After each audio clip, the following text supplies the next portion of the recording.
Ayan na guys, ang ating tinapay, ang laki-laki. Ayan, parang bibingka guys. Ayan, luto na yan siya guys. Ayan. Ayan, bukuha tayo ng patungan natin. Ayan.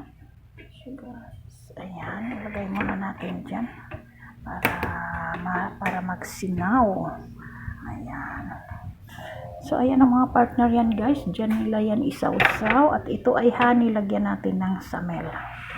Ayan. So, nagawa lang tayo ng dalawa. Ayan. Pangalawa na ito guys. Ayan. Tumutubo na yung aking harina. Ayan. Ang ganda ng kanyang tubo guys. Ayan.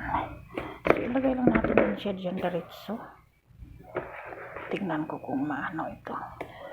Ay, hindi siya makasya lahat. So, iiwan ko na lang yung kunti. Ilagay natin yung sa tubig ng ating kamay guys para hindi magdikit. Ganun lang yan siya. Ayan.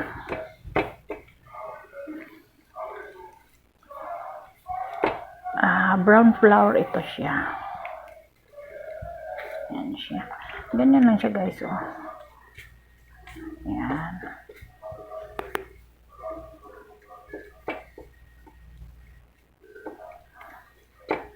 So, ang laki. Ang kapal. Hindi makasya kung ubusin natin. Tapos, itong stick guys, ayan ang ginagawa ko. Ayan. Ayan, itusok ko dyan. Lagyan ko siya ng tubig. At iganon natin. So, ayan na siya guys. Ang paggawa ng tinapay. Ayan siya. So, ayan siya. So, takipan natin. So, ito na yung ating natapos na muntik lang na suno, guys. Ayan. So, ayan. Gustong-gusto nila yan malutong. Ayan. So, tanggalin na natin. Ay, mayroon pa pala. Sorry.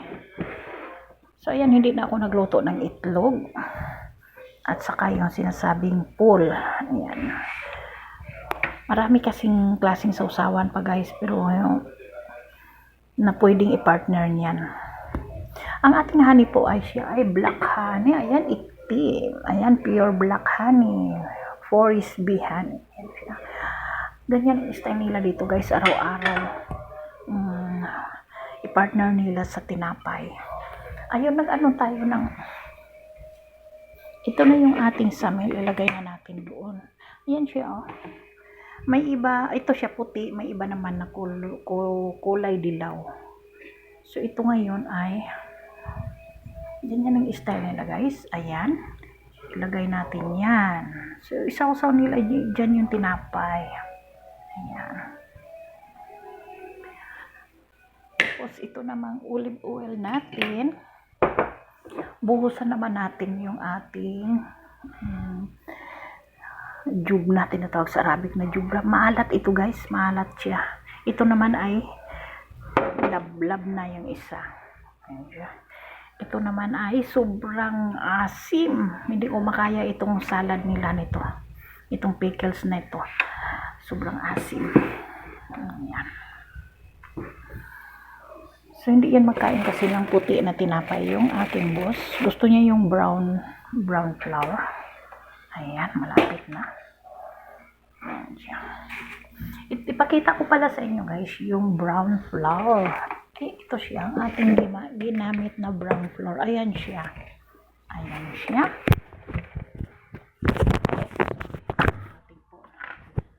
Ayan siya guys, yung brown flour. Ayan. Ayan siya. Medyo magaspang siya. Ayan siya, parang tahop. Sa Bisaya pa, parang tahop. Murag tahop. Ayan siya. Brown flour. Ayan siya. Ibalik natin sa loob guys. At naghanda naman tayo dito ng tea ng partner niya, gatas. Ito naman yung habak. Ilagyan na natin yan ng sugar. Natunaw na pala yung ating sugar. So magkulo na tayo kasi malapit na maluluto ng ating tinapay lahat. Kasya na yan sa kanya. Ayan. So malapit na. So, sa taas na naman ang ating ang apoy. Palakasan sa taas para sa taas naman ang maluto. Ayan siya. Kasi nauna na yan sa ilalim. Tingnan natin guys. Ayan oh. Ayan. Ayan. Nauna na sa ilalim. So, ayan. So, ikutin natin para dito naman na side ang maluto. Ayan. Kasi dito sa taas pabor yung apoy niya. O mainit. So, ayan lang pag i-share ko sa inyo. Thank you for watching.